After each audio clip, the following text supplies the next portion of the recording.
Hello friends, welcome to recap 10M। आज हम आपके लिए लेकर आए हैं एक एक्शन फैंटेसी मूवी को जिसका नाम है द ममी। मूवी की शुरुआत में हम लंदन सिटी को देखते हैं। यहाँ अंडरग्राउंड रेलवे स्टेशन बनाने के लिए काम चल रहा होता है। इसी बीच खुदाई के दौरान वर्कर्स को क्रूसेडर नाइट का बहुत पुराना मकबरा मिलता है जिसमें सैकड़ों लाशें दफन हैं। इस मकबरे की खबर सुनकर वहाँ डॉक्टर हेनरी अपनी टीम के साथ पहुंचकर वर्कर्स को वहाँ से भेज देते हैं और दीवार पर बने निशान को देखकर कहते हैं कि ये मकबरा प्राचीन काल के सबसे बड़े रहस्य का खुलासा करता है, एक ऐसा रहस्य जो इतिहास से मिटा दिया गया। फिर इसके बाद हम 1127 एडी में एमनेट को देखते हैं जो खूबसूरत होने के साथ बहादुर और बेरहम राजकुमारी होती है और ये मिस्र राज्य की एक लौती वारिस थी क्योंकि राजा फेरोन के पास एमनेट के अलावा और कोई संतान नहीं थी। पर राजा फेरोन ने जल्द ही दूसरी शादी कर ली और रानी ने एक बेटे को जन्म दिया जो अब एमनेट की तकदीर को अपनी विरासत में पाएगा। एमनेट समझ जाती है कि उसे अपना हक छीनना पड़ेगा, इसीलिए एमनेट ने बदला लेने के लिए बुराई के रास्ते को अपनाया। एमनेट ने मौत के देवता सेट से एक समझौता किया काली शक्तियों के जरिए। फिर एमनेट एक रस्म करती है और रस्म पूरी होते ही सेट इससे मिलने के लिए आता है जो उसे एक जादुई खंजर देता है। उस खंजर को पकड़ते ही एमनेट का पुनर्जन्म हो जाता है जिससे इसकी पूरी बॉडी पर काले मंत्र के टैटू बन जाते हैं और अब इसकी इंसानियत खत्म होकर ये एक मॉन्स्टर बन गई है। ये सबसे पहले राजा फेरोन को मारती है। एमनेट की दरिंदगी यहीं नहीं रुकती, उसने सेट को अपनी दुनिया में लाने की कसम खाई है पर सेट को जिंदा करने के लिए इंसानी शरीर की जरूरत थी,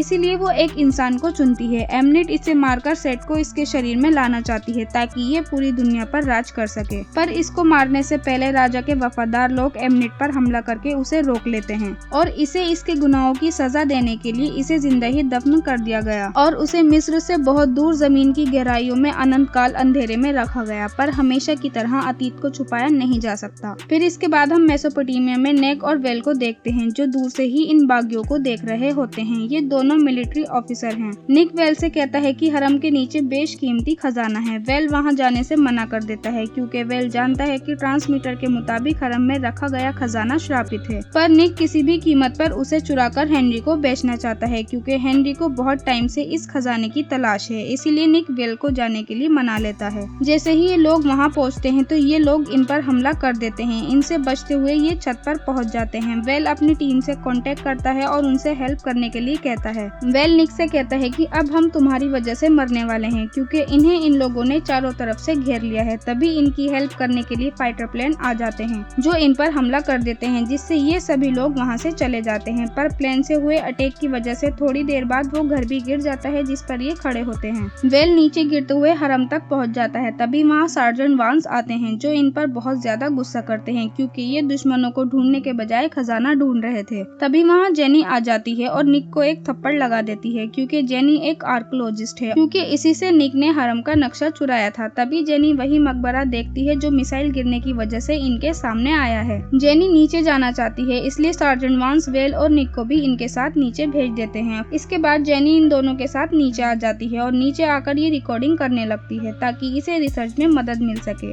तभी निक के हाथ पर कुछ पानी जैसा गिरता है। जेनी देखकर बताती है कि ये मर्क्यूरी है जिससे शैतानी आत्माएं कमजोर होती हैं और फिर ये लोग नोटिस करते हैं कि मर्क्यूरी छत से टपकता हुआ जमीन के नीचे होल्स में जा रहा है। ये उसे फॉलो करते हुए एक कुएं तक पहुंच जाते हैं जो मर्क्यूरी से भरा हुआ होता है और इस कुएं के चारों तरफ 6 पहरेदार की मूर्तियां होती हैं। जेनी समझ जाती है कि ये मकबरा नहीं बल्कि एक जेल है। तभी सार्जेंट वांस वेल से कांटेक्ट करते हैं और उन्हें वापस आने के लिए कहते हैं पर जेनी इसके बारे में अभी और जानना चाहती है। वेल उसे कहता है कि हमारे पास ज्यादा टाइम नहीं है, हमें जल्दी यहाँ से निकलना होगा। इसी बीच निक इन बंधी हुई रस्सियों को नोटिस करता है और एक पर गोली मार देता है जिससे कुएं से ताबूत बाहर आता है जिसके बाहर निकलते ही बहुत सारी मकड़ियां भी आ जाती हैं और इनमें से एक वेल को काट लेती है। निक उसी ताबूत को देखता है जो एमनेट का होता है। उसे देखकर निक को विजन्स आने लगते हैं। ये मिस्र में एमनेट को देखता है जो उससे कहती है कि तुमने मुझे आजाद कर दिया, अब तुम सिर्फ मेरे हो। तभी जेनी निक से कहती है कि इस ताबूत को यहाँ से निकालने का इंतजाम करो। निक ने जो अभी अभी देखा है उससे वो काफी कंफ्यूज हो जाता है। इसके बाद ताबूत को प्लेन से ले जाया जाता है पर तभी वहाँ रेत का बहुत बड़ा तूफान आ जाता है। ये लोग जल्द ही प्लेन में बैठ जाते हैं।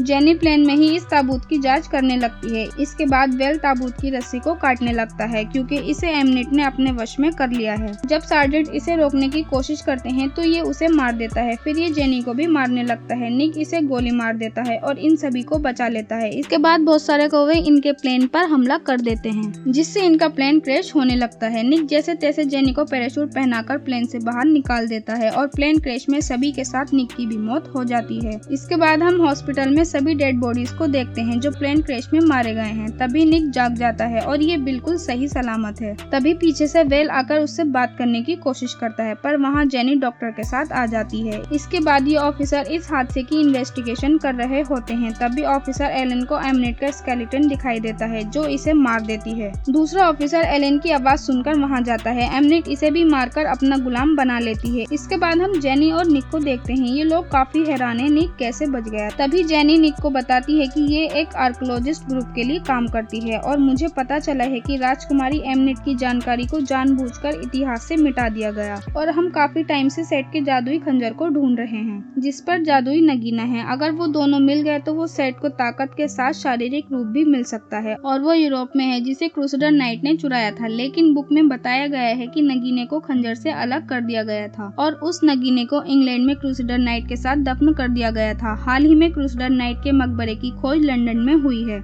मुझे यकीन है वो नगीना वही है जो हमें मिस्र की राजकुमारी एमनेट तक ले जाएगा और मुझे लगता है कि हमने देवताओं को नाराज कर दिया क्योंकि पहले रेत का तूफान, फिर बहुत सारे कोहरे पर हम पर हमला करना, इसके बाद प्लेन क्रैश। निक कहता है कि ये तो बहुत बुरा हुआ। इसके बाद वो वेल से मिलने के लिए चला जाता है जो उसे बताता है कि अब वही होगा जो एमनेट चाहती है। हम लोग श्रापित हो चुके हैं इसलिए तुम प्लेन क्रैश में बच गए। निक को वेल की कही बात पर यकीन नहीं होता इसलिए वो वहाँ से बाहर आ जाता है। तभी वो जेनी से टकरा जाता है क्योंकि ये रियलिटी नहीं बल्कि एक विजन था। वो जेनी से बात करने की कोशिश करता है और उसे समझाता है पर जेनी उसकी बातों पर यकीन नहीं करती। तभी वो जेनी को सेटअप आई का मतलब बताता है यानी चुना गया, पर वो फिर भी उसकी बात पर यकीन नहीं करती। इसीलिए निक उसे अपने साथ एमनेट के ताबूत पर जाने के लिए कहता है। इधर एमनेट भी लोगों की लाइफ ऑब्जर्व करके खुद को ठीक करती है। निक ताबूत के ऑपोजिट साइड जाता है। जेनी कहती है कि तुम गलत जा रहे हो, पर निक कहता है मैं सही जा रहा हूँ क्योंकि इसका माइंड एमनेट कंट्रोल कर रही है। जेनी निक को छोड़कर ताबूत के पास चली जाती है। तभी निक को एमनेट के लोग पकड़ लेते हैं। फिर यहाँ एमनेट भी आ जाती है और कहती है कि महान सेठ मौत के देवता आपका स्वागत है इंसानी शरीर में। वो मूर्ति को तोड़कर खंजर को निकाल लेती है पर वो निक को मार नहीं पाती क्योंकि इसमें वो नगीना नहीं है जिसके बिना ये अधूरा है। तभी वहाँ जेनी भी आ जाती है और ये सब देखकर वो काफी हैरान हो जाती है। निक जेनी को यहाँ से जाने के लिए कहता है पर एमनेट जेनी को पकड़ लेती है।